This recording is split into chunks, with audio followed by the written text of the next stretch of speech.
Okay, so now welcome to the final chapter discussion sa laboratory, which is on carboxylic acid and derivatives. So I hope you watch the lecture video first before you proceed with this chapter. So if hindi nyo pa na-watch yung lecture, so panoorin nyo muna, then punta kayo dito after that. Okay?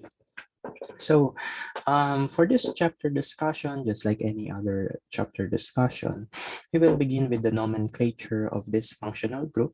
Okay, and we will take a look into the reactions. And since carboxylic acid is marami siya, okay, we will also take a look into the reaction of its derivatives such as the ester, amides, and the anhydrides. So again, if you have not watched the lecture yet, panoorin niyo muna. Okay. So now, once you're done with the lecture, we can now proceed with the laboratory discussion. Okay. So again, just like any other functional groups we discussed in the previous sessions, we will begin with the nomenclature of our carboxylic acids. Okay. So just a quick recap. Carboxylic acids are carboxylics kasi it contains a carbonyl and the hydroxy. Okay. So, yung dalawang word na yun, pinagdugtong lang. So, it's carbonyl plus hydroxy. So, pagdugtungin mo yung carboxy, okay, so you will have your carboxy, okay, or carboxylic acid. And some of the common carboxylic acids found in nature are the formic acid, which is yung nasa ants, acetic acid, which is yung nasa suka, and the benzoic acid, ito yung nasa preservatives. Na? Okay. So yeah. So now let's take a look on how we will name them. So the nomenclature of carboxylic acid will still follow the similar set of rules ng IUPAC. Okay. So first you have to identify the length of the carbon chain. Okay. And then depending on what number of carbons you have, may corresponding name yon. For example, methane, ethane, propane, butane, so on and so forth. Okay. However, instead of using the E suffix, kunwari, yan ay butane. So instead of using the E, you will replace it by the oic acid. Okay. So it is not butane. Okay. Rather, tatawagin mo siyang butanoic acid. Okay. So, ganun lang. Parang alcohol lang din. Yung E, papalitan ng ol. Diba? So, dito, sa IUPAC nomenclature ng carboxylic acid, yung E, papalitan mo ng oic acid. Diba? Sa aldehyde, yung E, papalitan mo ng al.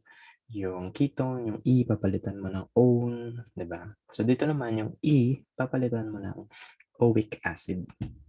Okay? So, ibig sabihin, ang mga common IUPAC names ay methanoic acid, okay, ethanoic acid, yung ethane, gagawin ng oic acid, yung butane, propane, gagawin mong propanoic acid, butane, butanoic acid, pentane, pentanoic acid, hexane, hexanoic acid, so on and so forth, okay? If you have substituents sa inyong carboxylic acid, we typically begin assigning numbers sa carbonyl carbon. Okay? Para siyang aldehydes lang din. Kasi nasa dulo yung carbonyl carboxyl group sa carboxylic acid. It is always at the end of the carbon chain. Meaning, yung first carbon mo should be the carbonyl carbon. Okay? And then, kung ano man yung substituent mo elsewhere, just assign the correct locant to it. And of course, do not forget to identify its proper name for the substituent. So let's take a look into some examples. So we have this molecule here. So let's check kung paano siya ni-name.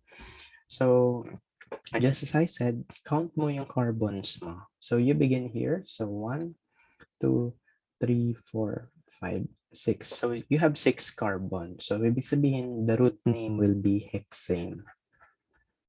Okay? So hexane yung root name niya. However, if you look at the carbon number 1, you have the carboxylic functional group. Okay? So this is the carboxylic functional group. So ano gagawin mo?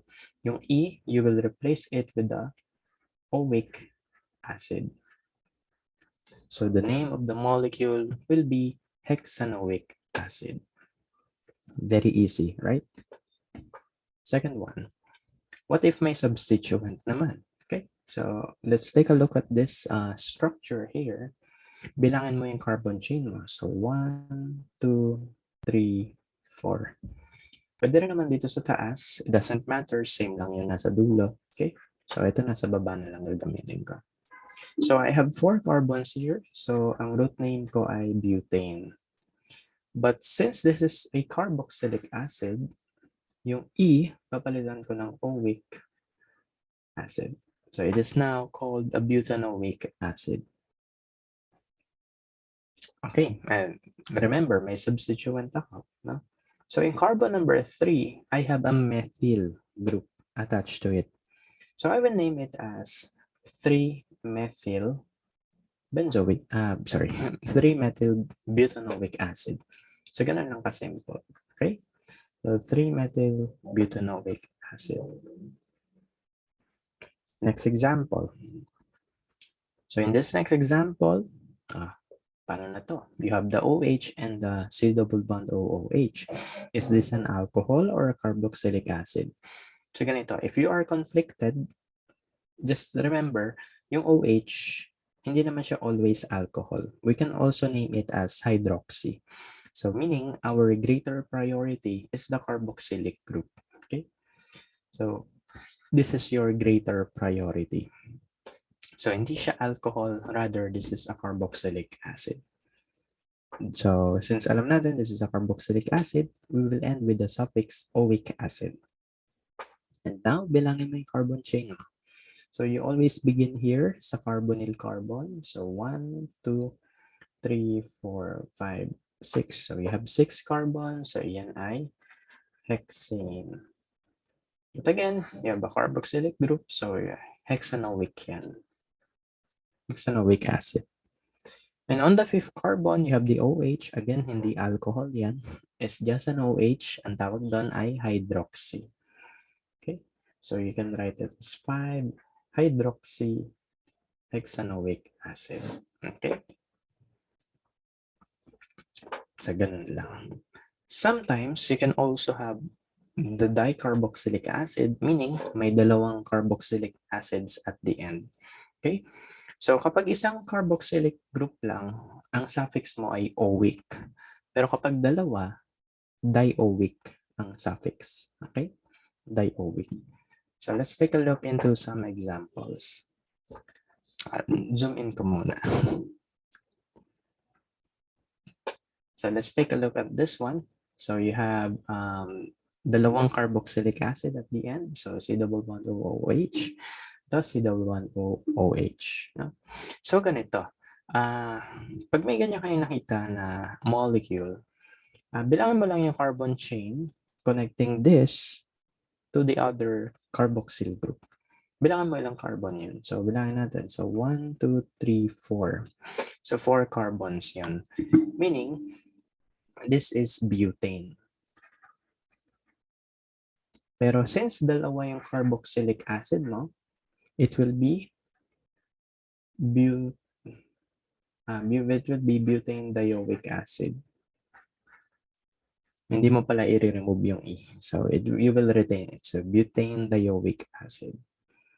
Okay. Kapag isa lang yan, it will be butanoic acid. No? Pero since dalawa yung carbonyl groups mo, carboxyl groups mo, so it will still be butane, pero dioic acid yung ending niya. Okay, so butane dioic acid. So ganun lang kasimple, no? But you have a substituent here. Okay, so you have a substituent here.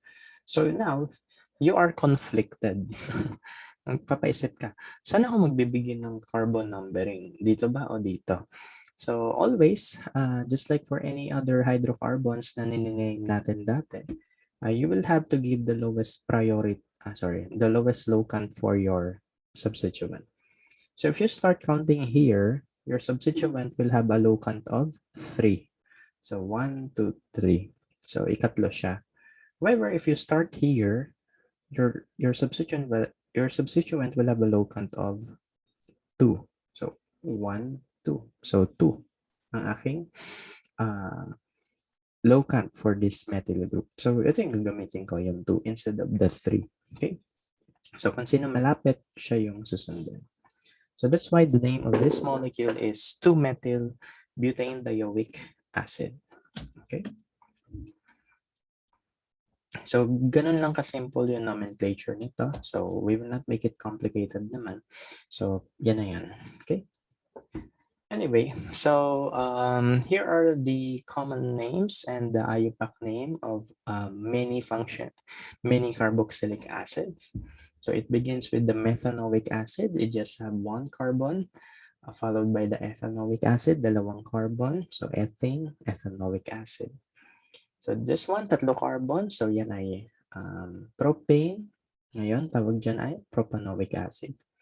Pag 4 carbon mo, yan ay butanoic, 5 carbon, pentanoic, hexanoic, walang heptanoic na. So, octanoic, decanoic, 10 carbons, so on and so forth. Okay? And those IUPAC names have their own corresponding common name. Okay? Ang common name, medyo luma na siya. Okay. Pero hindi naman natin siya priority sa subject natin. Na? However, it will come handy when you are already in your biochem. No? Kasi sa biochem, our fatty acids are named using their common name, such as lauric acid, no? Myristic acid. No? So you will need to learn this, but in the future na.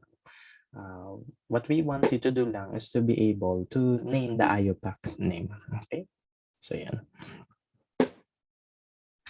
Now for ester. So ester is a derivative of a carboxylic acid. Okay? So, di ba yung carboxylic acid, C double bond O, OH. Okay? So hydrogen yung nasa dulo ng oxygen. But if you have an ester, instead of having a hydrogen, you will have another carbon. Okay? So may carbon ka na naman. Again, ito ay carboxylic. Pero kapag tanggalin mo yung hydrogen, palitan mo ng carbon, it will be an ester. Okay? So sa ester mo, paano siya pinapangalanan? Okay? So, let's fix my light. So how do you name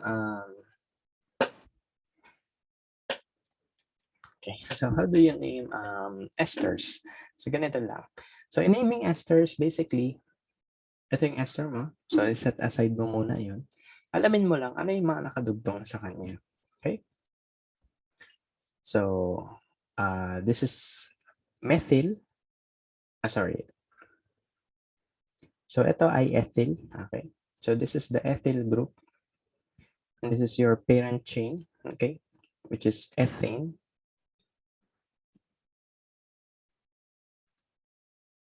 Okay, so ito ay ethanoic acid dapat, di ba? However, instead of having hydrogen at this, ang meron ka carbon. So, hindi na ethanoic acid pangalan niya. Ang gagawin nyo na lang is that instead of using the ethanoic acid, since walang hydrogen doon, gagawin mo lang siyang ethanoate. Okay? So, ganun. Okay? So, ganun lang gagawin niya. Kasi dapat, kung wala tong ano na yan, hydrogen yan, so this should be ethanoic acid, di ba? However, since carbon groups yun nandun sa right side ng oxygen na yun, hindi na ethanoic acid pangalan niya. Rather, ang tawag niya ay ethanoate. Okay? Okay. So, yan. Ethanoate yung inyong parent name. And then, you have to name ano yung nakadugtong doon. Okay? So, yun yung parent name mo, ethanoate. Then, ano yung substituent doon? Ethyl. Okay? Ethyl kasi 2 carbon yan. So, the name is the ethyl ethanoate. Okay? So, kumbaga parang ito yung substituent after the oxygen. And then, ito yung parent name. Okay? So, to give you one more example, ganito naman. So, kunwari, you have this thing.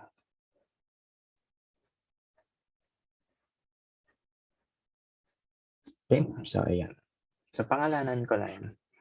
So ito, this is an ester because I have a C double bond O, O and another carbon. Okay, so C double bond O, O carbon. C double bond O, O carbon. So that's an ester. So gagawin ko, ikakat ko yung molecule ko. So ito yung part na to. Until oxygen lang, yan yung parent ko. So until oxygen lang na yan. Tapos ito yung magiging substituent ko. Okay? And then remember, yung parent ay, ang parent ay may ending na O-weight. Okay? So ilang carbon to? So 1, 2, 3, 4. Dapat siya ay butanoic acid. Okay? Pero since oxygen lang yun, then kadugtong ng oxygen is carbon, so it will not be an acid. Rather, it will be a butanoate. Okay? So butanoate yung parent name ko. And the substituent is just methyl. So ang pangalan ng molecule ko is methyl butanoate. Okay? So ganun. So this one is much more complicated. Okay? So this thing here is much more complicated. Kaya nga, hindi na kami magpapaquiz dito. Okay. So this one is diethyl pentane dioate. Okay. So ganito lang. Think of it as carboxylic acid. No? Kalimutan mo muna yung carbon chain doon. So how will you name a dioic acid? So basically, just count how many carbons connects this to that. Okay. Bilangan natin. So 1, 2, 3, 4, 5. So 5 carbons yun. So pentane. However, since dalawa yung carboxyl mo, so yan ay pentane dioic acid. Pero, both ends don't have hydrogens with them. So ibig sabihin, they don't qualify as an acid. Kasi both ends contain carbon groups. Wala silang hydrogen dito sa dulo. Carbon groups meron sila. So you will not call them acid. Rather, you will call it pentane dioate. Okay? Just like what we did here. O-weight. O-weight. Okay? So pentane dioate. And look at the endings. No? So parehas silang ethyl. So you will call it diethyl pentane dioate. Now, you might be thinking, sir, what if iba yan? So this is ethyl, this is propyl. Paano yan? So, just like what we did sa ibang nomenclature. So, unahin mo yung ethyl, followed by the propyl. So, ethyl, propyl, pentane, dioate. So, ganun kapag hindi parehas yan nasa dulo. Okay? So, alphabetical lang. So, this is ethyl, this is propyl. So, ang pangalan ay ethyl, propyl, pentane, dioate. Okay? And when you have a cyclic esters, they are called lactone. And the nomenclature for them is kind of much complicated. So that's why we will not touch that. Okay. So next one is the other derivative of carboxylic acid, which is your amide. No? So sa amide naman, instead of using the oic acid, we just use the word amide itself. Okay. So very easy. Okay. So, ibig sabihin, ang ating mga amide ay methanamide, ethanamide, propanamide, butanamide. Okay, so ganun. So, ganun lang. So, methanamide. So, methanamide is this one. Okay, so dugtungan mo yan ng isa pang carbon. It will now be ethanamide. Okay, so instead of using the oic, ang gagamitin mo lang ay amide. So, methanamide, ethanamide, propanamide, butanamide, pentanamide, hexanamide, so on and so forth.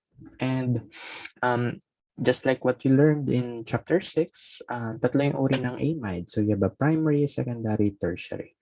And the nomenclature of these amides followed the same method as your amines. Okay, so na-discuss na naman yung amines sa lab. So medyo dadaanan lang natin. Okay, so for example, this is your acetanamide or ethanamide yan. That's the common name kasi. So, this is ethanamide kasi dalawang carbon, then may amide. However, in the amide, you have a methyl attached to it. No? So, the name will be N-methyl ethanamide. Okay? Ganun din diba mag-name ng amines? Amines, right? So, yun. So, kung paano mag-name ng amines, ganun din ginagawa dito.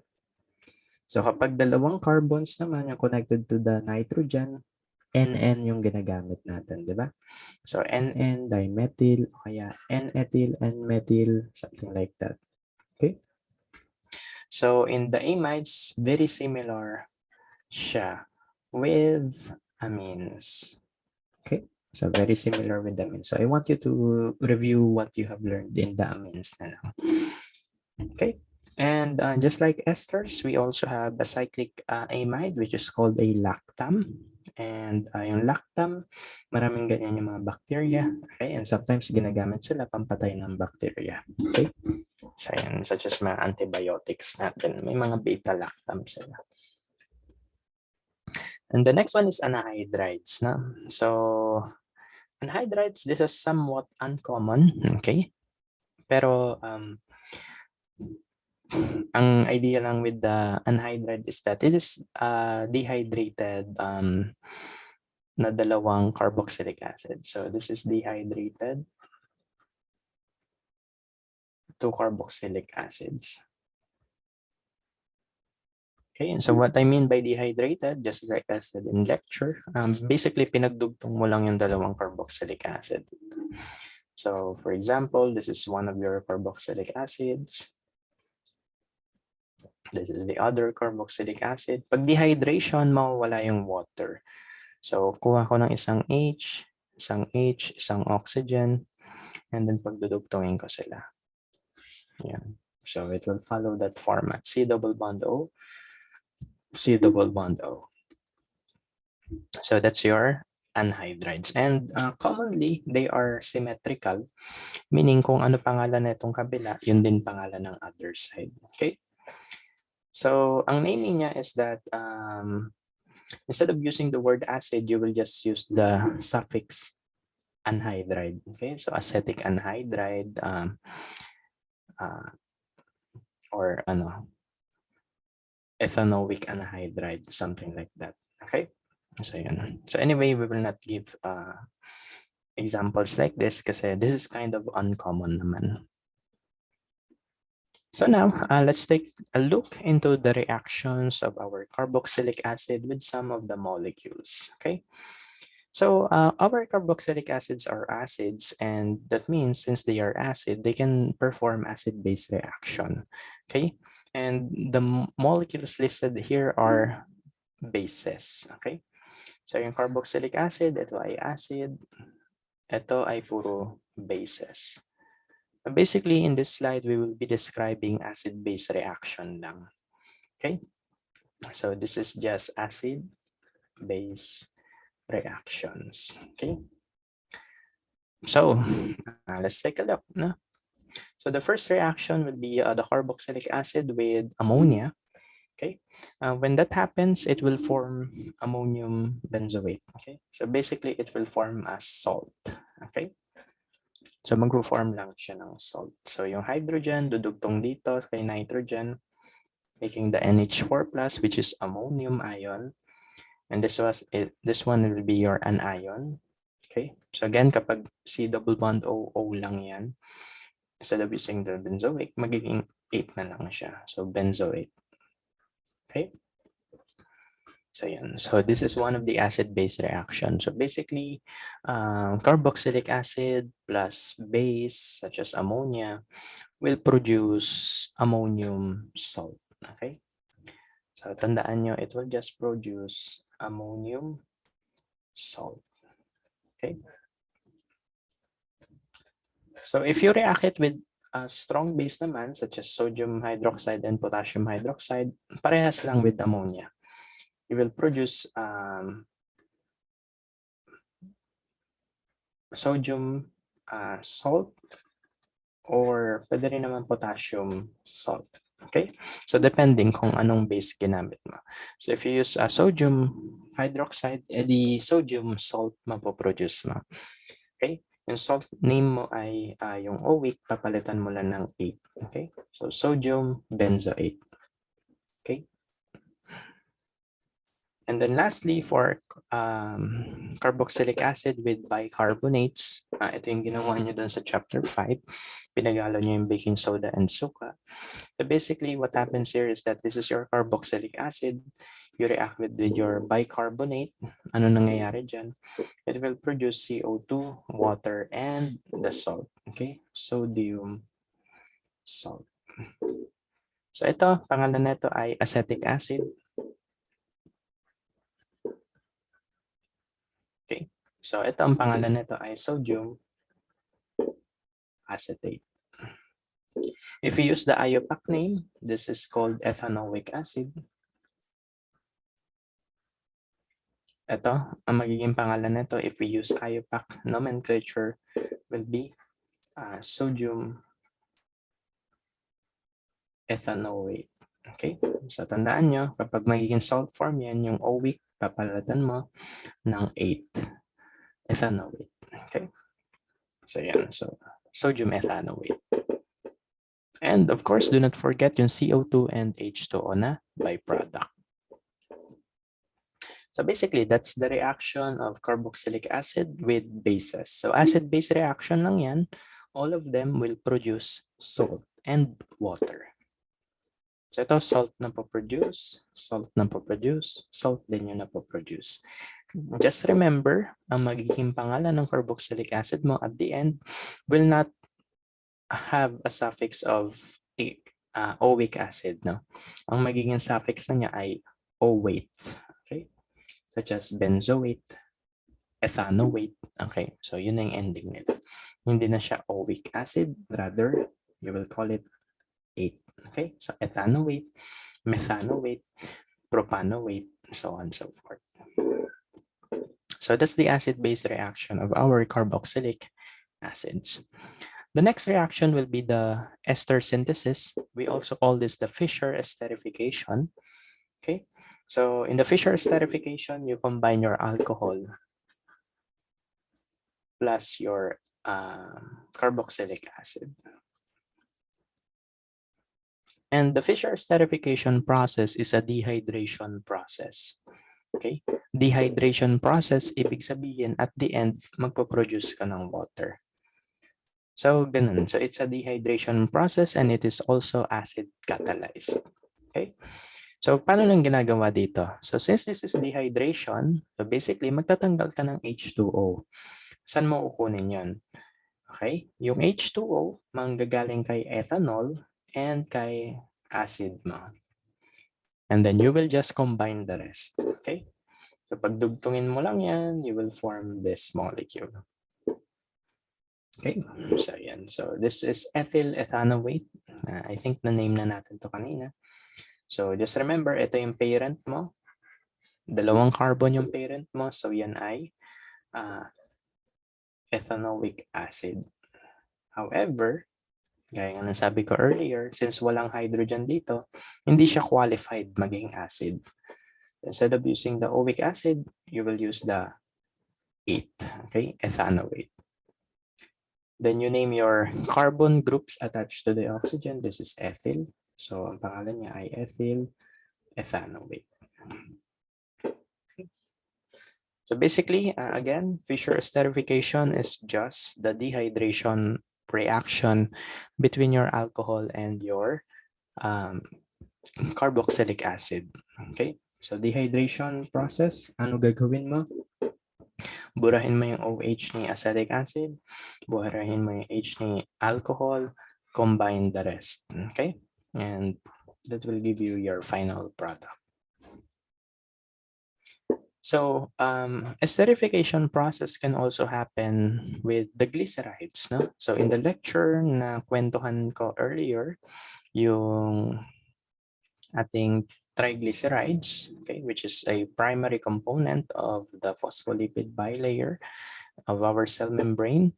Ito din yung nasa mga mantika natin, okay? So yung mga mantika, sila ay nag-undergo ng esterification process. Okay? So yan. So let me just show you paano nangyayari yan. Okay? So let me just use a whiteboard.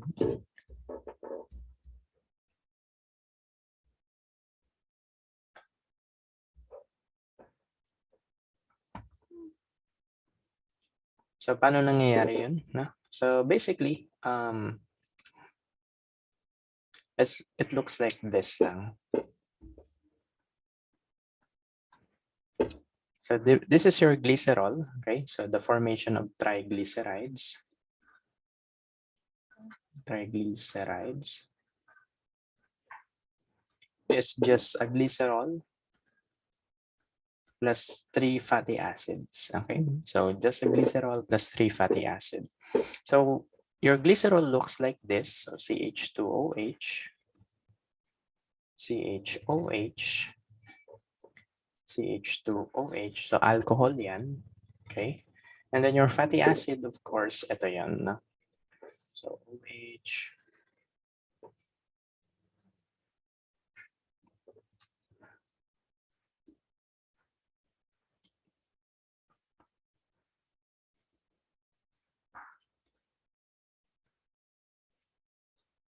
okay, so yan. So this is your triglyceride. It is composed of glycerol and 3 fatty acids. So ito, 1, 2, 3. Yan yung tatlong fatty acid natin. And it undergoes Fischer esterification then. So esterification process to. So just as I said, for every esterification process, magre-remove ka ng OH. No? So burahin mo tong OH na to. Burahin mo yung H na yan. Or pwede rin naman H lang burahin mo dito, OH dito, doesn't matter. And then, pag nabura mo na yon, you will just connect the remaining atoms. Okay? So this is now an ester. So we will do the same to the second OH and the carboxyl group. Okay? So pagdugtungin mo lang sila. This is your second ester, C double bond O, carbon. And ganun din gawin mo dito. Burahin mo lang yung OH and yung hydrogen and then connect them. So you will have your triglycerides. Okay? Ito yung nasa mantika natin. Okay? So that's the triglycerides.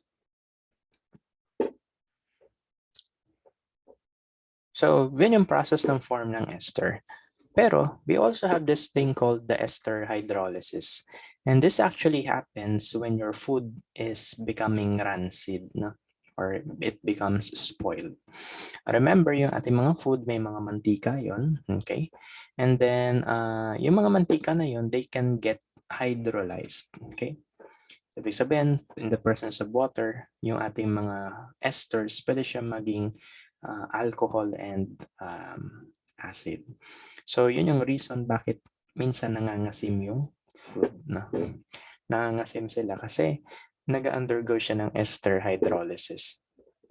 And it only happens in very slowly. Okay? So, very slow siya mangyayari. Okay? So, paano nangyayari dyan? So, I will just draw an ester muna. Okay? So, let me just draw this ester. And then in the presence of water, hydrolysis, ibig sabihin may water. Okay? So, in the presence of water, ang mangyayari lang dyan is that mapuputol to. You will have this molecule and this alcohol. Okay? Yan. Ayan. Okay. So, same lang din naman. Dinagdagan ko lang ng carbon chain. Okay? So, ganun lang mangyayari sa ating ester hydrolysis. So, basically, you will just cut your ester bond here. And then, yung water mo, it will be the source of the H and the OH. No? So, pag pinutol mo yan, idudugtong mo yung OH dito, yung H idudugtong mo doon. Okay, so that's why you have the OH here and the H there. So that's the ester hydrolysis. And remember, that happens very slow. No? Kaya minsan yung pagkapanis ng food is mabagal. Okay, but just keep in mind that when our foods becomes rancid, ibig sabihin nag-hydrolyze na yung esters doon, napapanis na siya. Okay, kaya maasim din yung panis na food dahil dyan. When you hydrolyze your esters, you will form carboxylic acid. So, maasim. Okay. So, ito pala, additional info, we can speed up the ester hydrolysis in the with the help of a base. Okay, so when we react our esters with a base, we call it the saponification process. Okay, and just as I said in the just as I said in the lecture, saponification process is the process of making soap. So bale yung mga esters natin, such as the triglycerides, when you react it to the base, napuputol yung ester mo. Okay, mapuputol yan. It will become salt and alcohol. Okay, so this is your carboxylate salt. Okay, so this is a carboxylic acid pero salt form, and then may alcohol ka mapoproduce. Okay, so since alcohol to, ionic compound yan, mamumuo yan. Okay, so magsasolidify yan. Kaya yung sabon natin, buo siya. Okay, so apparently ionic compound pala yung sabon natin, no? Yes, that's true. So namumuo siya. So kung ginawa nyo na yung experiment sa chapter 10, upon the addition of soap and your sodium hydroxide, slowly maging viscous yung liquid. Ibig sabihin viscous, malapot. And then eventually, over time, magsusolidify yon, meaning may soap ka na. Okay? So yan. So that is your ester hydrolysis. You can also do it with water, no? Katulad ng pinakita ko kanina. Okay, so the water will be the source of your oxygen and the OH. Okay, the hydrogen and the OH rather, to form your acid and the alcohol. And again, ester hydrolysis is included in the process of decomposition ng food natin. Kaya sila nangangasim. And if gusto mo naman gumawa ng sabon, ay di gamit ka ng sodium hydroxide. Okay. So, these are some reactions na lang that needs to be remembered. Okay. So, esters can react with ammonia to form amides. Okay. So, for example, we have this ester here, you have your ammonia. Basically, what will happen is that this nitrogen will get attached to this carbon and then magkakaroon ka ng alcohol. Okay? So this is the shortcut we have here. So if you have an ester reacting with amine or ammonia, you will produce an amide and an alcohol. Pero if you have a carboxylic acid plus alcohol, you will produce an ester and water. Okay? So again, wala na tayong mechanism. Just remember what will happen na lang. So in the presence of ammonia, puputulin mo lang tong bond na to. Yung nitrogen, dudugtong mo doon. So you will have an amide. And then yung isang hydrogen, bibigay mo dito para magkaroon ka ng alcohol. Okay? So that's your ester reaction.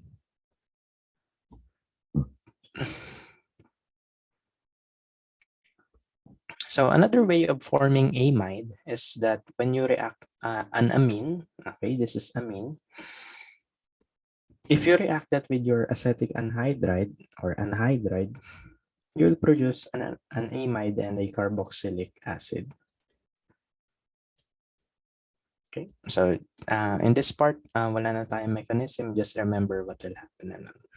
Okay, so when you have an anhydride, you react with the amine, you will produce an amide and a carboxylic acid. So paano mangyayari dyan? So ganito lang. Okay, so this is your anhydride. Okay, so basically, puputulin mo yung isa sa mga bond dyan.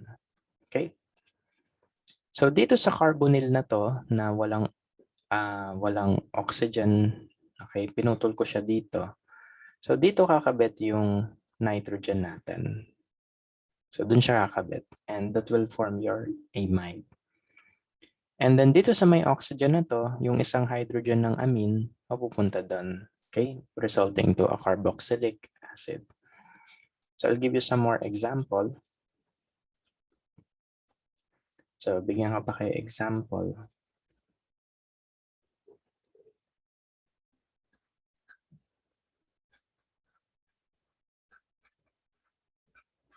Okay, kunwari, we have this reaction. So we have this propanoic anhydride. Okay, so this is propanoic anhydride. This is our 1, 2, 3 propylamine. Okay, so ito.